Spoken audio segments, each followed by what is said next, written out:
plans for me are good. You hold my future. You're working all the time. You're the mountain mover.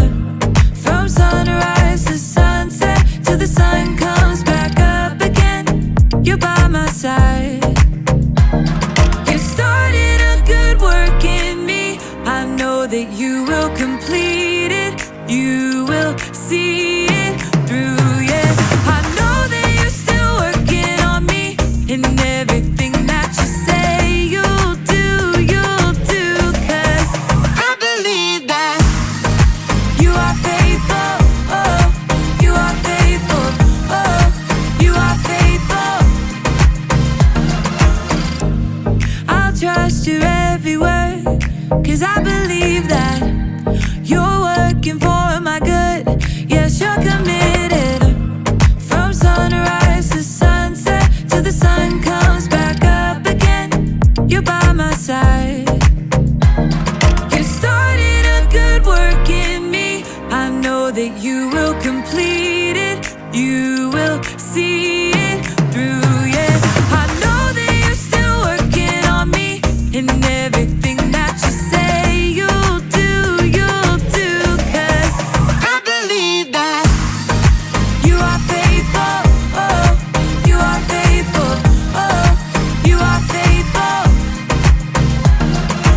You are my hope, you are my future. You are the mountain mover. You are faithful. You are my hope, you are my future. You are the mountain mover. You are faithful. You started a good work in me. I know that you will complete it. You will see it through, yeah. I know that you're still working on me. And everything that you say you'll do. 'Cause I believe that you are faithful, oh, you are faithful, you are faithful, oh, you are faithful, oh, you are faithful, oh, you are faithful.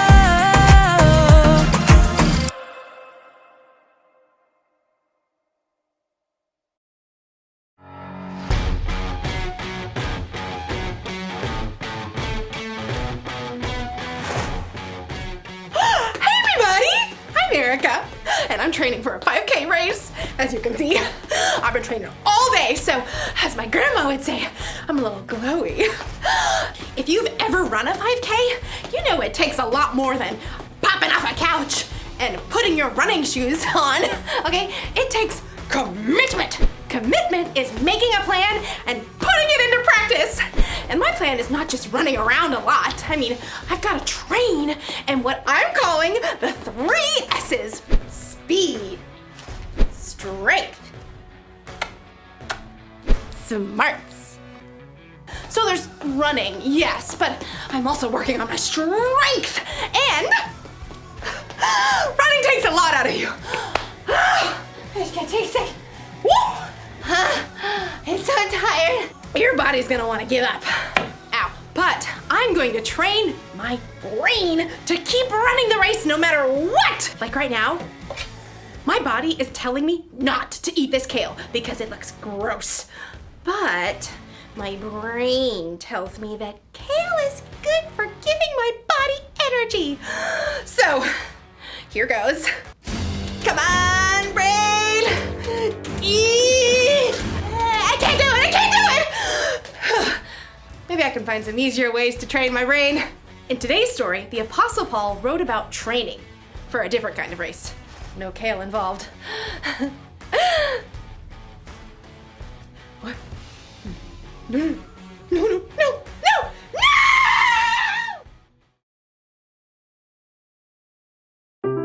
The Bible. It's 66 books of history, stories, letters, and poetry that fit together to form God's one big story. The epic adventure of how He created us and loves us so much that He made a way to rescue us.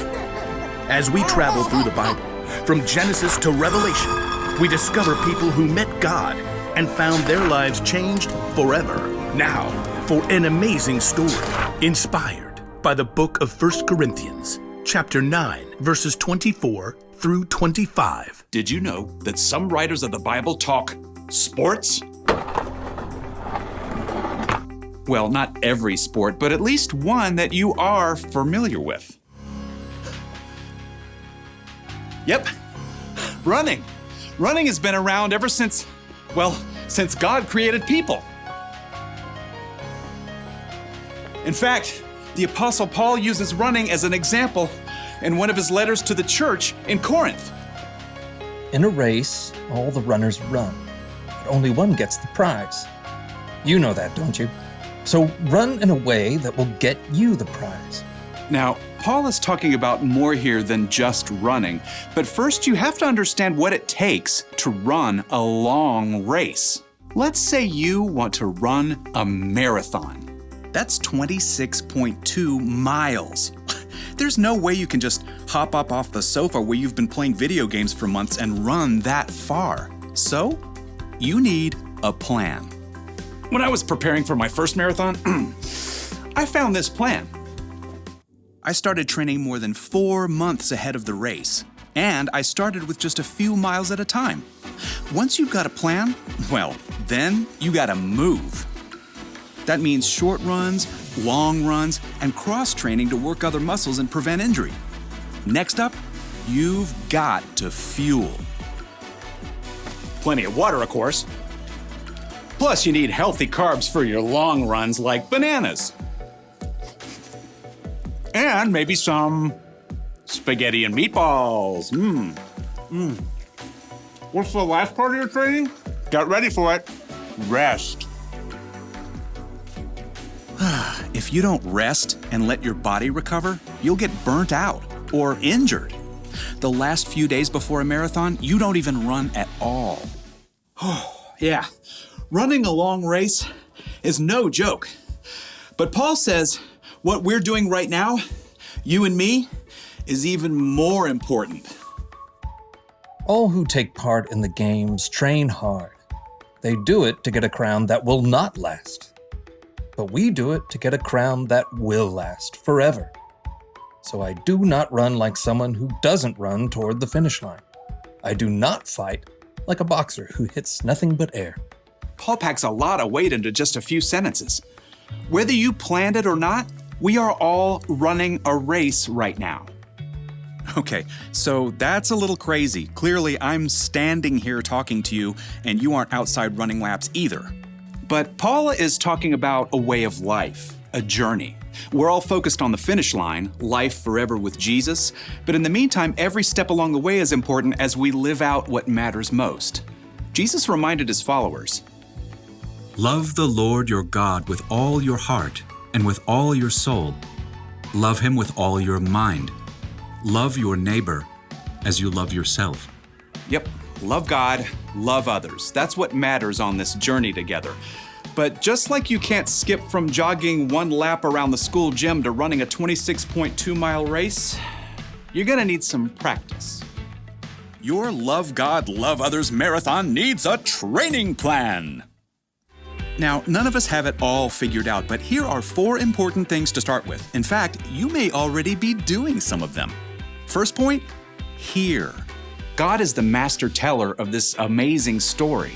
He's the author of this whole race, so the most important thing is learning to hear from God. That means digging into God's Word and hearing the stories and wisdom from people who walked with Him. And you can also hear from God from people around you in your life who know and follow Him. Now, here's the second step in training for our Love God, Love Others marathon. Pray. Okay, when you hear pray, you might think, In nomine Patris et Filii et Spiritus Sancti. Truth is, you don't need fancy words to pray. You can talk to God anytime, anywhere, about anything, just like talking to your mom or your best friend. Now let's take a look at point 3 in our training plan. Talk. Hello out there! Tell other people what God has been up to in your life, what's changing, how you're learning to love others better. And here's the final point in your Love God, Love Others training plan. Live. Live for God. Let His love fill up every part of your life, at home, at school, at church, even when your dad makes you stop reading your book to play a game with your little sister. Hear, pray, talk, live. That's how you practice loving God and loving others. As Paul wrote, "So run in a way that will get you the prize. We do it to get a crown that will last forever." And when you do, you will live out Paul's wisdom to the Corinthians and win the race.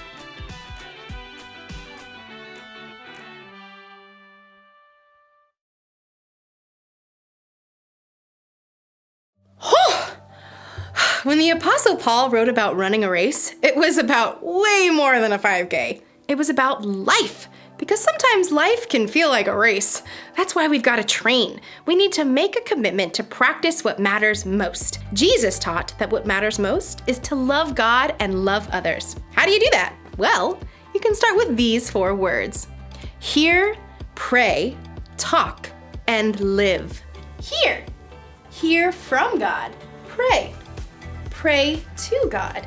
Talk about God. Live for God. In the race of life, you can't always rely on your own strength.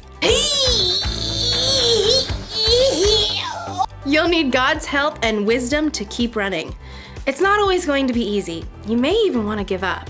But it's better to keep going, because loving God and loving others is the most important thing you will ever do. Here's the one thing to remember today. Keep practicing what matters most: loving God and loving others. This may come natural to you, or it may seem totally new. Whatever the case, just commit to training a little bit every day. It'll be good for you. I guess if I commit to training, I need to do what's good for me and try a little bit of kale.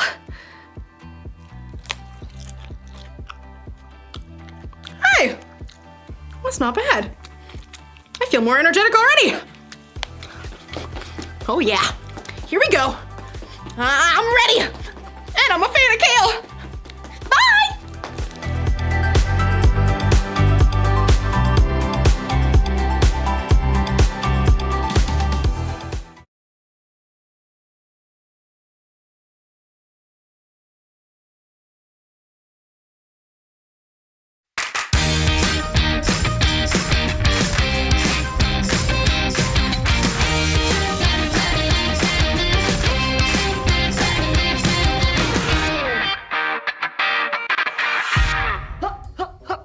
God!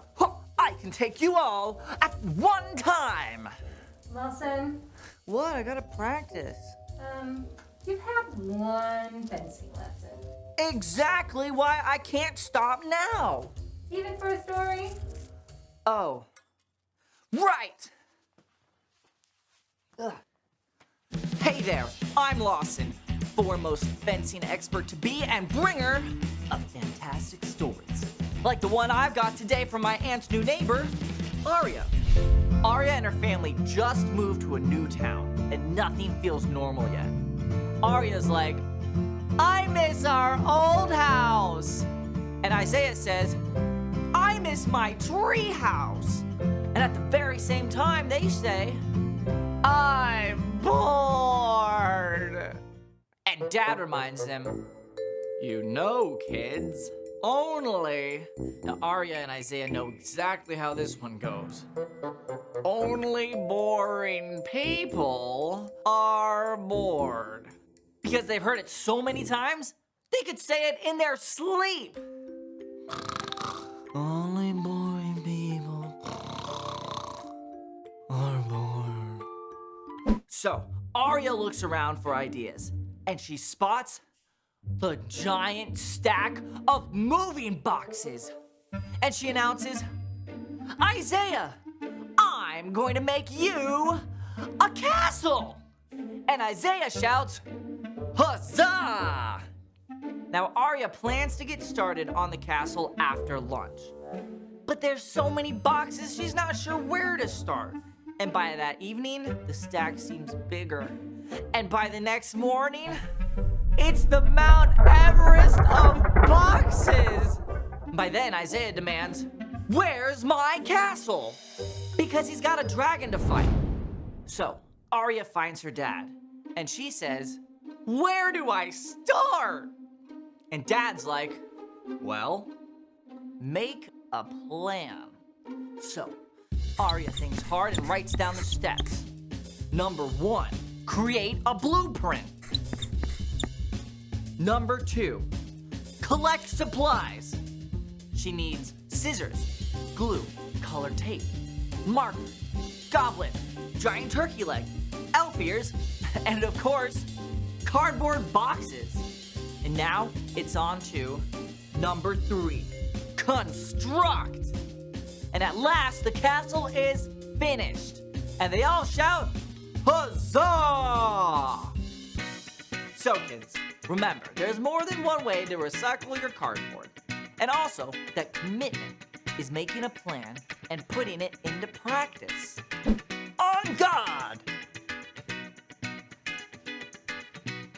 Where's a dragon when you need one? I should find him. See you guys next time!